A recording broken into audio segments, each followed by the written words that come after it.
I told you, JT, calm down. I'm going to take care of this, okay? But I'm going to tell you one thing. If this goes south, if the branch finds out about this, you're going to be the fall guy. You understand? Okay, now let me take care of this. Goodbye. My goodness.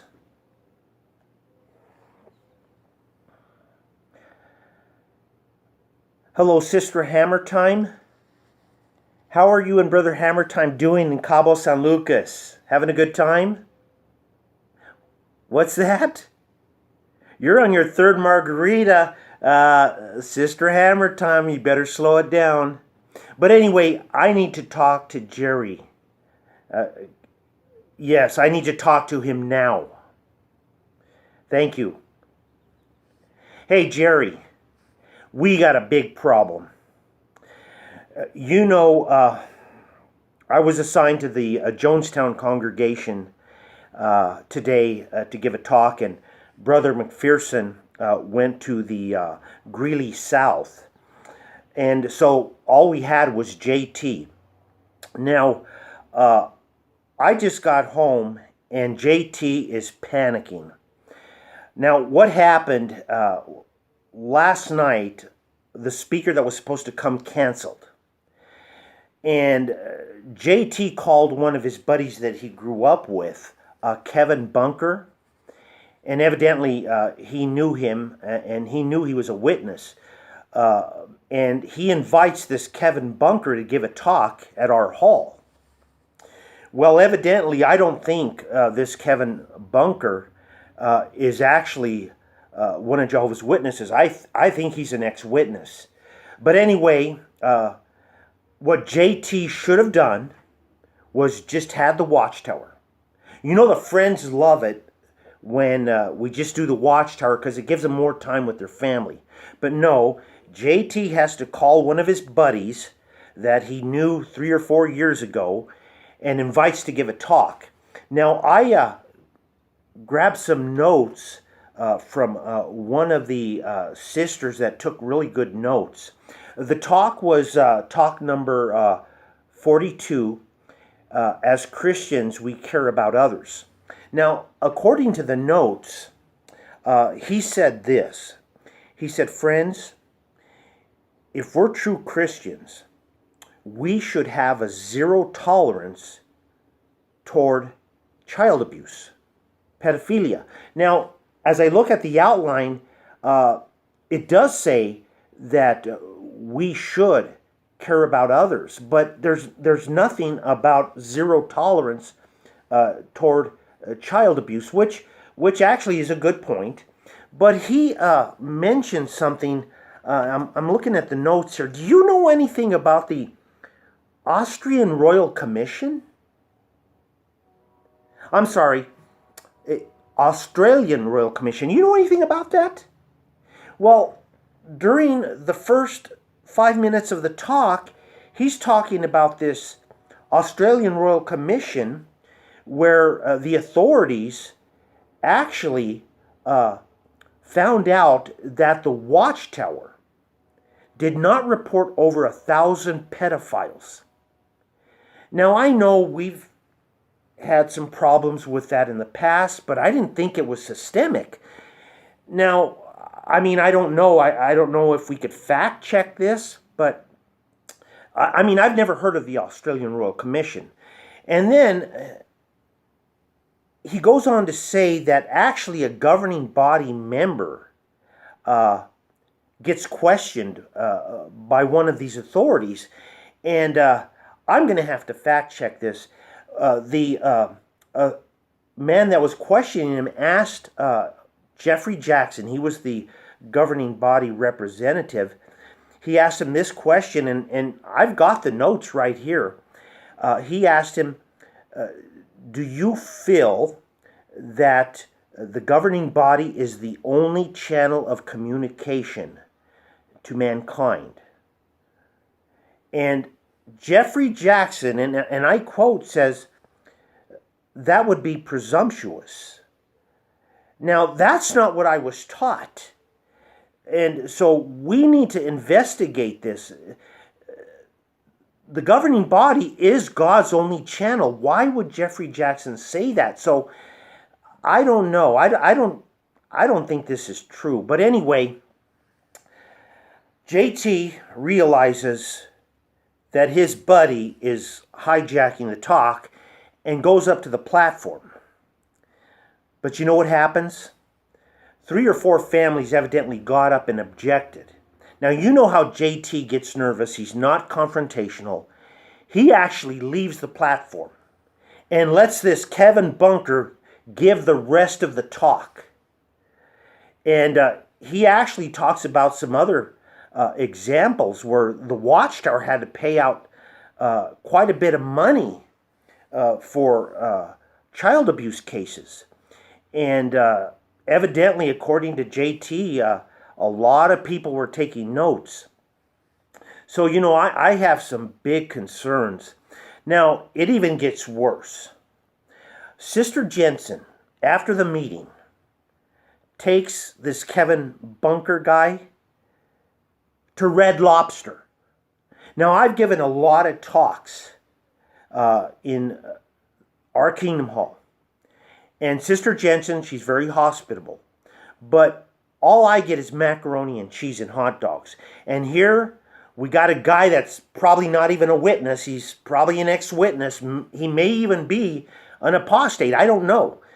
Hijacks a talk and he gets Red Lobster. It's appalling. And so I just need some suggestions. We need to do some damage control. Well, I agree. I agree we need to meet as a body, and I agree that we should remove JT. And you know, here's my thing. If we remove JT, you know, it's not like we've never thrown anybody under the bus before. But if we remove JT, because this may get to the branch. By the way, several people also were taking notes when he mentioned the 2-witness rule.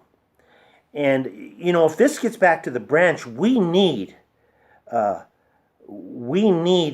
somebody to be the fall guy. So if we remove JT, our heads won't be on the chopping block.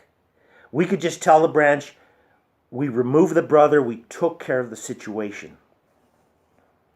Now, here's one of the suggestions that I think I'm going to bring up to the body. I think we need to strongly admonish and counsel Sister Jensen. She's been in the Watchtower for a long time. She knew this man was not following the guideline, the guideline of the channel. And she takes him to Red Lobster. Now, I'm not jealous that I get macaroni and cheese and hot dogs. But it does bother me that she's been in the truth for quite a while. She probably knew he was going off the outline and he gets Red Lobster. So I think we need to really admonish her. Now, here's another suggestion.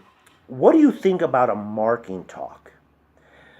According to JT, there were 3 or 4 families that actually objected to JT stopping the talk.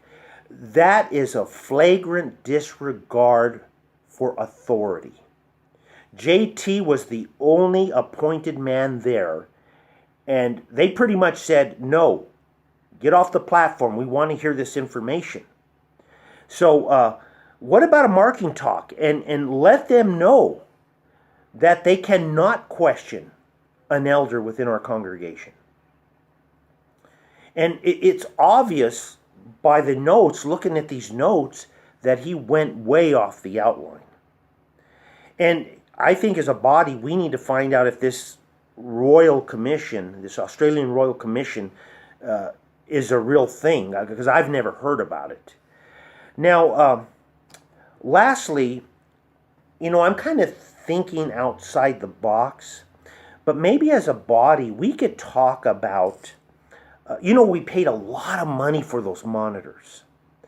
And I know the kids, they watch the little Caleb and Sophia videos, but here's my thinking. By the way, why did we spend big money on those monitors? Why did we buy them from the Watchtower when I found monitors that were $400 cheaper? Why did we have to buy them from the Watchtower? We could have saved $800. But anyway, since we have these large monitors, why don't we send a letter to the branch and tell the governing body that we would like for them to rotate and give the talks?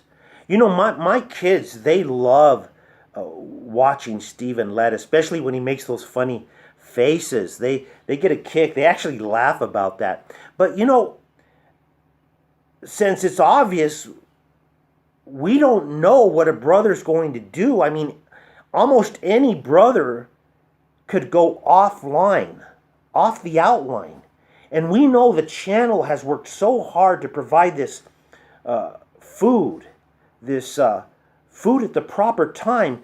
And we can't have brothers getting off the outline. So why don't we recommend that the governing body monitor this more, and actually they could rotate giving the talks? And wouldn't that be beautiful to just hear these wonderful talks every Sunday just from the governing body?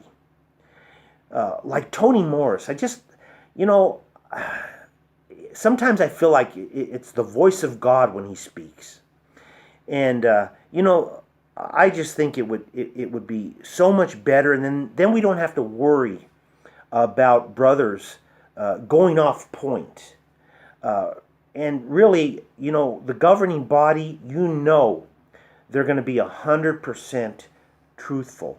So anyway, when you get back, when we meet as a body, we could talk about that. So I just hope you enjoy the rest of your vacation. What's that? Who's giving the next two talks? Well, let's see here. Brother Rick Farron from the Six Screens congregation. That congregation must be outside the circuit. Never heard of that one. And then after that, the next Sunday it'll be Brother Joe Mason. And he's also from the Six Screens congregation. Now, I'm really looking forward to Rick Farron's talk. Talk number 13, the one nobody wants to give, the godly view of sex and marriage. Well, we haven't had that talk in 5 years. And one of the elders said he doesn't like to give the talk because there's that one little paragraph that talks about what is appropriate and what is not appropriate in the bedroom. And I think Rick Farron could really add some light and to show why the Watchtower really needed to give counsel and really help people understand, when they're married, even within the bedroom, there should be guidelines. But anyway, you enjoy the rest of your vacation.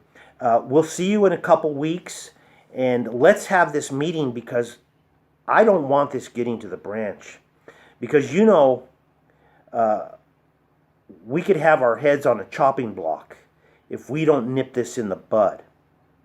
So you enjoy the rest of your vacation. By the way, your wife said she had several margaritas. You know how she gets after that third margarita. You may want to just give her a little light admonishment, okay? Hey, you take care. Jerry, thank you. And we're going to nip this in the bud when you get back. Okay, bye-bye.